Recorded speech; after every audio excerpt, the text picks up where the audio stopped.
On that point, as you were talking about it, and the reason I was so piqued by it is I've got so many friends over the years who have been struggling in relationships and in their life and in their marriages who have thought that the answer to all of those problems was to basically get on a plane and move country or city to go somewhere else. Yeah.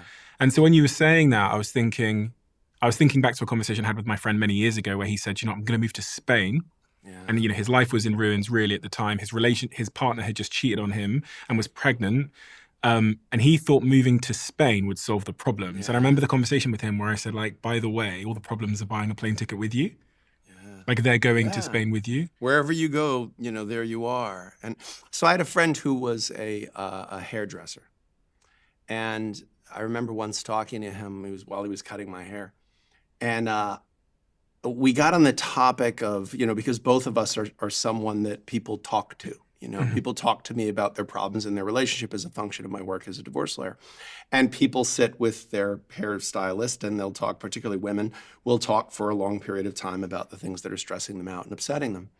And what he said to me is, a lot of women in particular come in and they say, I want to cut it all off. I want to cut it all off. Or I want to cut it very short. I want to cut it very different. Like I want to just hold it. And he said, there was a time early in his career where he would give them what they were asking for. So if they came in with super long hair and they said, I want a little short, very bob cut, he would do it.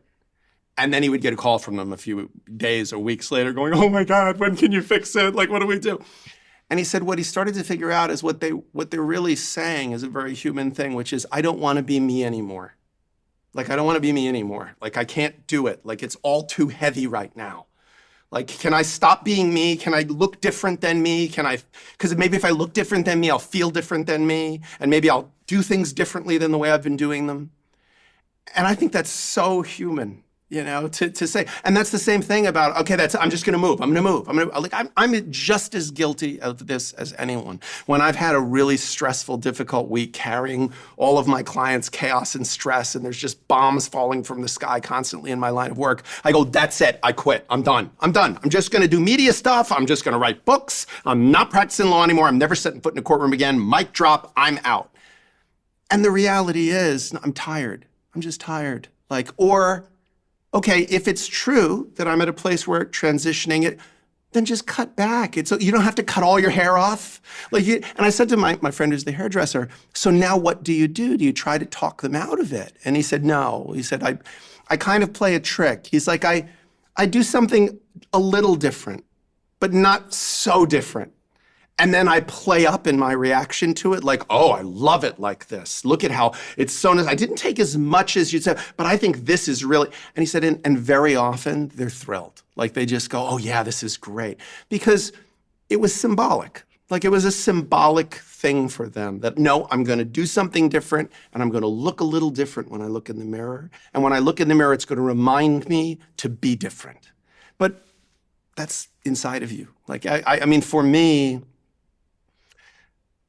we wake up every single day and decide to be who we are or to continue being who we are. And one of the reason why this is always so present in my mind is because as a divorce lawyer, people have this very clear image of who they are and what their life's going to be. And very intentionally, they went and put on the white dress and the tuxedo and they took the vows and they were like, this is the path.